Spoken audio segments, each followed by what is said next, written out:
That's news to the man always George Page coming to you live on YouTube.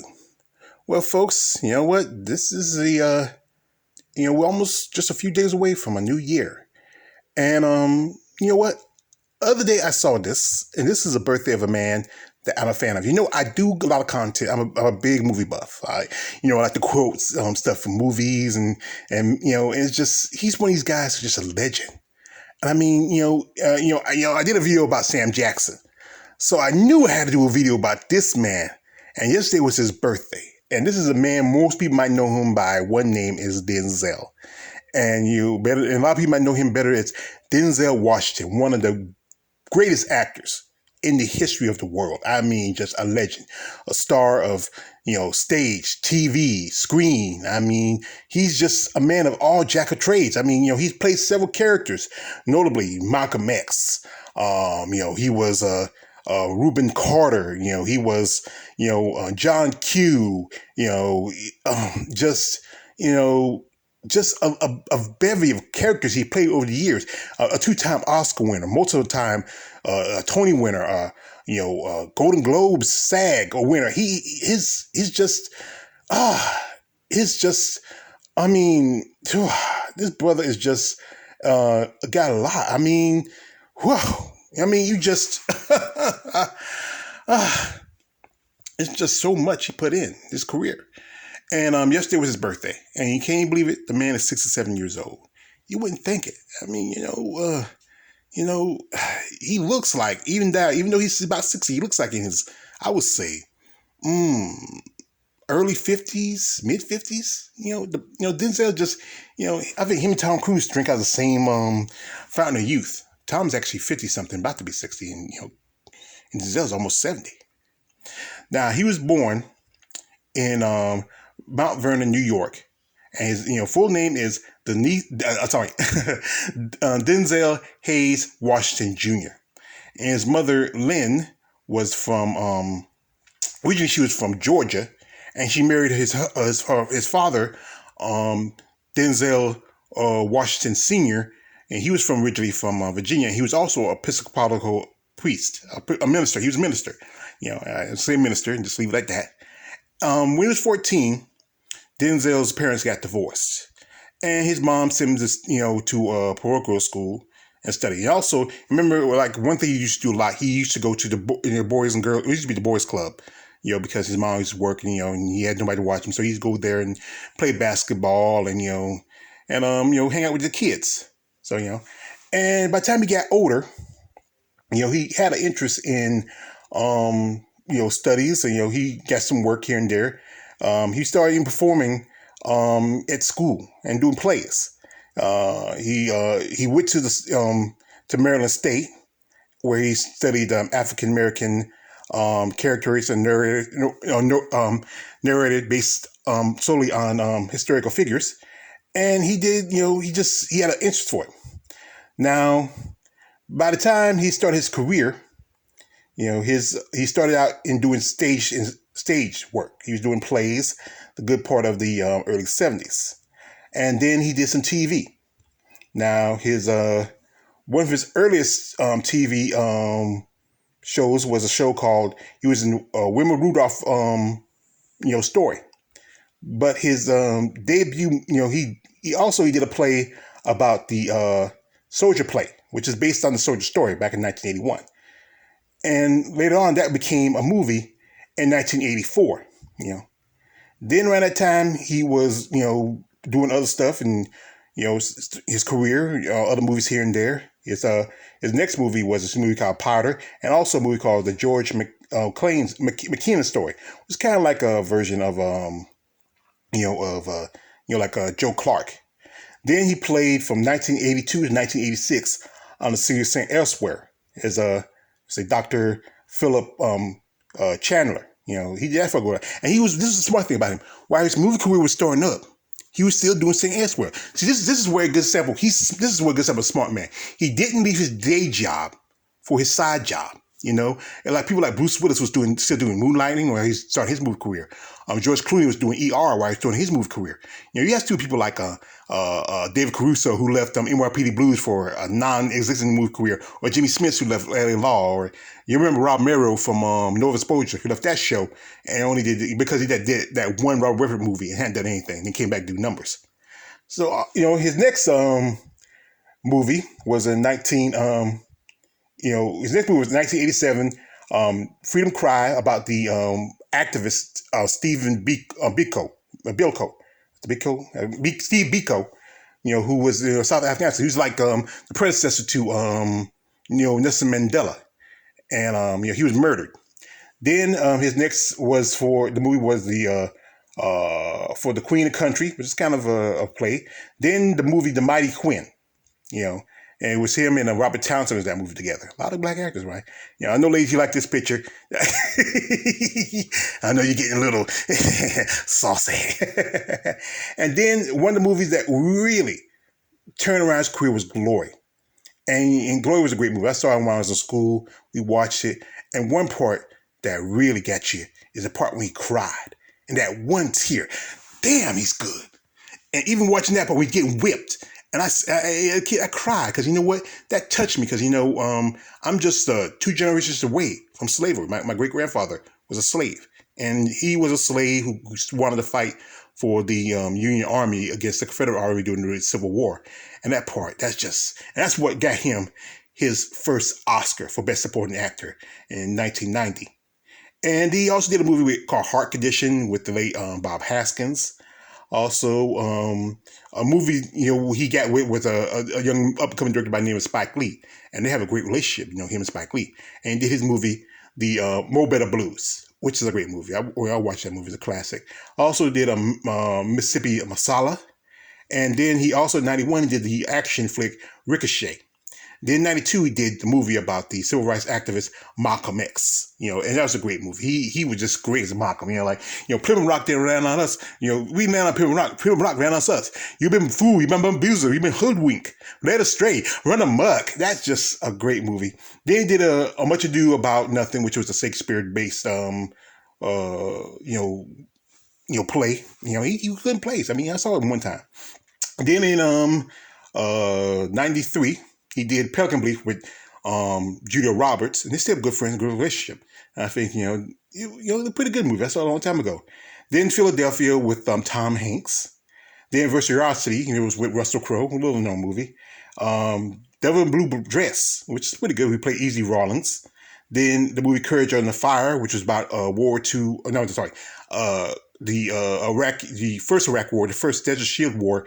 Lieutenant Colonel who had an incident of friendly fire. We was investigating, Meg Ryan's character, who was supposed to be the first woman to get the Medal of Honor. And next after that was Preacher's Wife with Whitney Houston. The movie Fallen, we played a man who was fighting with a demon. Also another Spike Lee movie, He Got Game. We remember it was with Ray Allen. We played a father who was in prison trying to help his son try to get recruited by a college basketball team. Then there was a movie Under Siege. Also, Bone Collector with the beautiful Angela Jolie. Oh my God, I love her lips. Just those lips. Even now, she still got those beautiful lips. And when she was younger, she was just amazing. She's still attractive, but when she was younger, she was amazing. And then the Hurricane about Reuben Carter, a former middleweight boxer around about the 60s who was in prison for a crime he never committed. It's based on a true story. And then after that, he did We Are the Titans, which is about a coach trying to help a team in the South, to integrate, And then he did the movie Antoine Fisher, which he directed and produced. Out of Time, which, also he did Man on Fire, The Manchurian Candidate, and also, then there's also the one that really got his second Oscar, Training Day, when he played Detective Alonzo Harris. You remember, like a King Kong ain't got shit on me. Jake, I'm gonna get that money. I'm gonna get that gun. I love to use that trope one, especially when I talk about Jake Wood. That Jake, I want to get that money. I want to get that gun. And that got him his second Oscar. for Best Actor. He had to play a bad guy, get a second Oscar, get a second. He had to die and play a bad guy, get a second Oscar. What this? And that same year, at the time when Sidney Poitier got his Life Achievement Oscar. I remember he said a piece like, I was trying to beat Sidney, now we tied. And then he played another Spike Lee movie, Inside Man.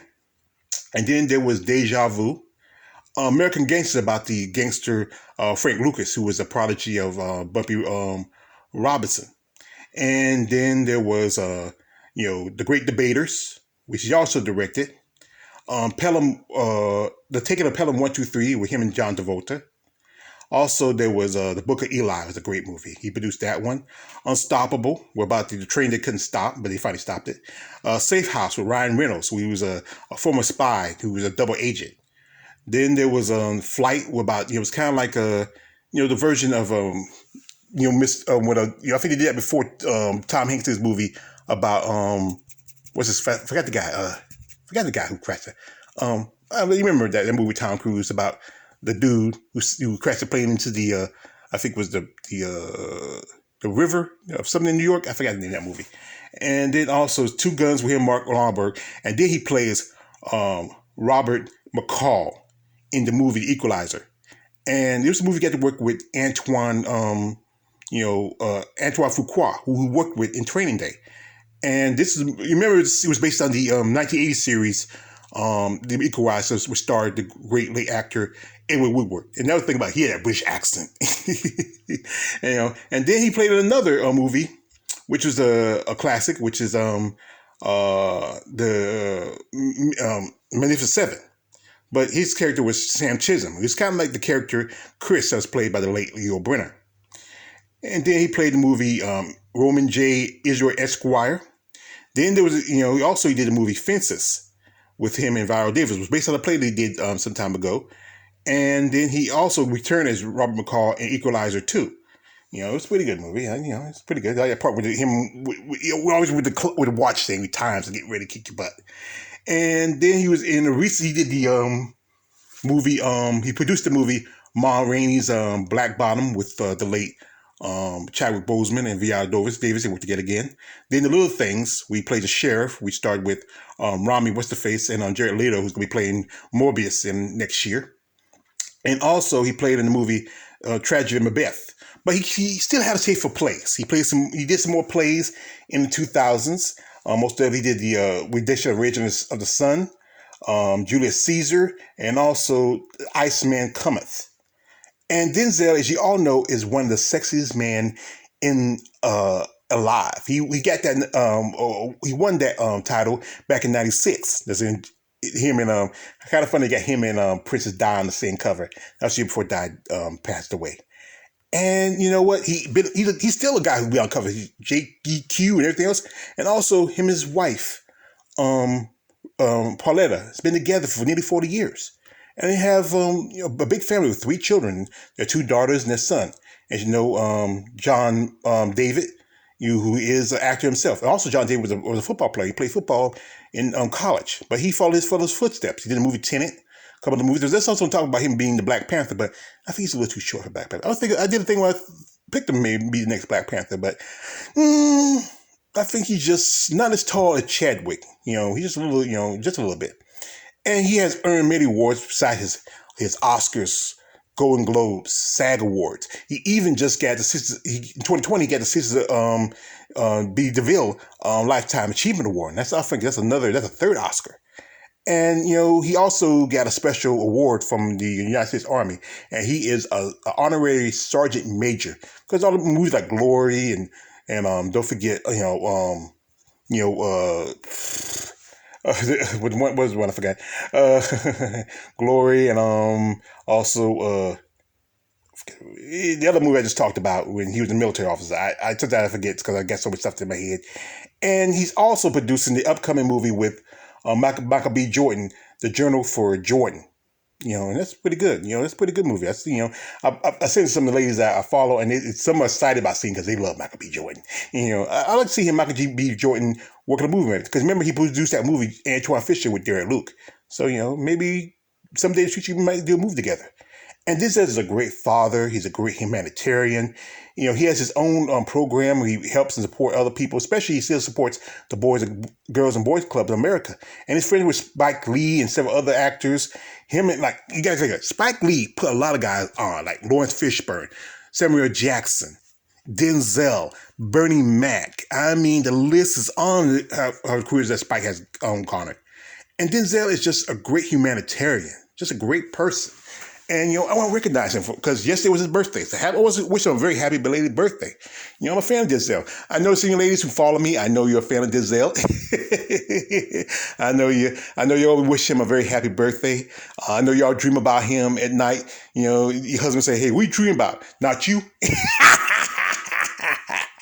But he's a great actor, a great person. He just, like I said, when I talk about certain actors, especially actors from our community, I talk about with respect and reverence, because this is a guy who deserves respect and reverence.